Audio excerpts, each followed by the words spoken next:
두 번째 내용을 한번 보도록 하겠습니다. 이게 자동차에 이제 부딪혀가지고 치인 것처럼 넘어져 있는 영상이죠, 이게? 예, 지난 1월 31일에 서울 동대문구에서 50대 저 남성이 예. 길을 걷다가 주행 중인 차량의 사이드미러에 손을 부딪힙니다. 그리고 나서 그 운전자에게 파스값을 달라고 합의금을 요구하고 있는데 이 남성이 어제 상습 사기 미수 혐의로 구속돼 검찰에 송치됐습니다. 알고 봤더니 예. 의도적으로 손을 내밀어서 사이드미러에 부딪히는 이른바 손목추기 수법을 상습적으로 범행을 해온 사람이었습니다. 그래서 총 12차례에 걸쳐서 22만 원을 뜯어낸 것으로 밝혀져서 구속 상태로 검찰에 송치가 됐습니다. 예.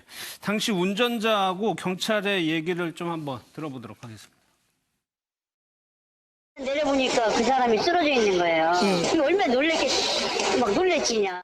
많은 대다수의 피의자들이 하나같이 세 글자 파스 값을 얘기하여 현장에 설치된 CCTV를 확인하여 피해자의 모습과 범행들을 확인하여 수사를 했던 것입니다.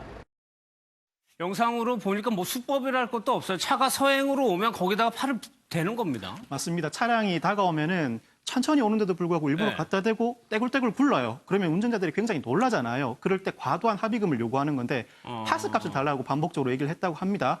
바닥에 주저앉아서 떼굴떼굴 구르다가 파스값을 달라 요구를 하는데 그러면 주겠다, 계좌번호를 알려달라 그러면 계좌번호를 절대로 제공하지 않고 반드시 현금으로만 달라 그랬다는 겁니다. 현금으로만. 계좌번호를 제공하게 되면 본인의 신원이 노출될 것을 우려했던 것인데 그 30분 전에는 또 똑같은 모습으로 사고를 당하는 모습이 CCTV에 포착이 됩니다. 당연히 경찰의 입장에서는 의심할 수밖에 없고 네. 알고 봤더니 반복적인 범행을 반복해 왔다는 걸 알게 된 것이죠. 그러니까 아까 경찰 얘기를 들어보니까 파스라는 단어가 반복되니까 거기서 동일인 사람이다라고 좀 생각을 했었을 것 같아요. 이 사건에서 다행인 것은 피해 운전 차량 운전자들이 네. 경찰에 신고를 다 해주셨기 때문이에요. 혹시나 어떤 분들이라고 부딪혔을 때 의심스럽다고 해서 그 사람을 사기죄로 고소하지는 못하잖아요. 그래도 네. 적어도 이런 사고가 있었다는 건 보험사에 알리거나 경찰에는 반드시 신고를 하셔야 돼요. 그 현금으로 처리를 하더라도. 현금으로 처리를 한다고 하더라도 그 이유가 먼저 뭐 자동차 종합보험에 가입돼 있는 차량 운전자가 가벼운 사고 일으켰다고 형사처벌 받지는 않지만 네. 아무 신고도 하지 않고 그냥 가버리면 나중에 특가법상 도주 차량죄로 입건될 수도 있고요. 두 번째는 신고를 하면 교통사고 조사계 경찰관들이 기본적으로는 교통사고 범죄를 조사를 합니다. 그렇지만 요즘에 저런 손목치기 범죄 그리고 보험사기 범죄가 횡행하고 있기 때문에 이게 혹시 의도적인 손목치기가 아닌가도 적극적으로 수사에 나섭니다. 그래서 여러 운전자들이 반복적으로 신고를 했고 공통적으로 파스값이라는 얘기가 나오니까 누가 굳이 사기라고 지목을 하지 않았음에도 불구하고 경찰이 적극적으로 나서서 확인해보고 사기 범행을 밝혀낸 거거든요. 반드시 차량 운전자분들께서 의심스러울 때는 신고해야 보험사나 되는군요. 경찰에 신고를 해주시는 게 좋습니다. 알겠습니다. 세 번째 내용 한번 보도록 하겠습니다. 안젤리나 졸리가 입양한 아들에게 전 재산을 줬다 이런 보도가 있었어요? 네, 미국에서 이제 보도가 나왔는데요. 네.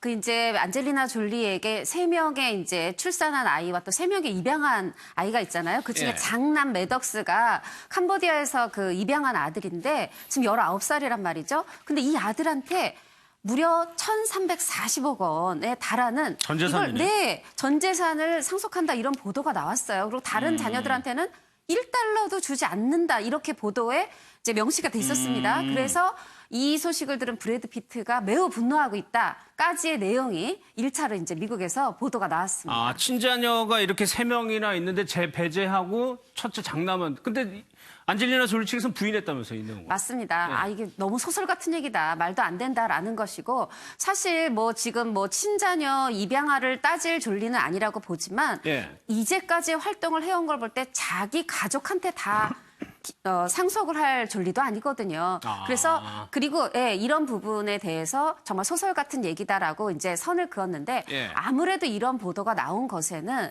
지금 매덕스하고 뭐 영화 제작을 함께 하고 좀 같이 해외 여행을 할 때도 매덕스하고 있는 모습이 보이고 하다 보니까 이런 보도가 나온 게 아닌가 싶습니다. 근데 안젤리나 졸리가 이 매덕스 장남을 유독 아끼는 이유가 있나요? 뭐 입양했을 때? 일단 그 본인이 이제 그 세계 그러니까 봉사 활동을 나섰을 때 네. 그 2001년 이제 무려 18년 전이죠. 그때 캄보디아를 갔을 때 이 매덕스란 아이가 이제 1살이었는데 유독 이제 눈에 띄었대요. 그래서 그때 한 1시간 이상 이렇게 굉장히 오랫동안 안고 있었는데 이렇게 바라보는데 뭔가 졸리 눈에서는 눈물이 나는데 이 매덕스란 아이가 천진난만하게 이 졸리를 보고 웃는데 오히려 자신의 어떤 그런 고통이 다 없어지는 느낌?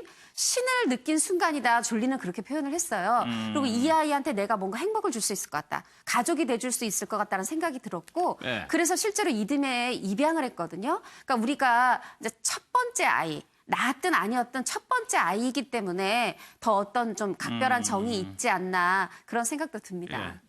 전 재산을 이제 상속하는데 손정혜 선생 가끔 외신을 보면은 아주 많은 금액의 재산을 동물한테 주는 경우도 있는데 이게 네. 가능한 겁니까 외국에서? 그 여러 차례 그 전례가 있었죠. 네. 그 샤넬 디자이너죠. 그 직계 가족이 없습니다. 그런데 반려묘에게 2천억 대의 상속을 하겠다. 뭐 오프라 인프리도 반려견들에게 상속을 하겠다. 이런 여러 가지 이야기들이 있었는데 외국에서는 지금 가능합니다. 그러니까 이 동물에게 돈 줘봐야 동물은 관리가 안 되죠. 그래서 네. 위탁하는 기관에 이것을 금전을 맡기고 기관에. 보살펴주고 그 죽기 전까지 이제 뭐 여러 가지 비용을 쓰게끔 이렇게 하는데 우리나라는 불가능합니다. 물건에게 상속은 할 수 없는 거죠. 동물권이 강화되고는 있지만 미국처럼 그렇게 강화되어 있는 제도는 없어서요. 물건으로 보고 있죠 우리나라는. 네, 지금은 뭐 반려묘 아무리 사랑하고 가족같이 생각하더라도 상속은 어렵다라고 보시면 되겠습니다. 알겠습니다.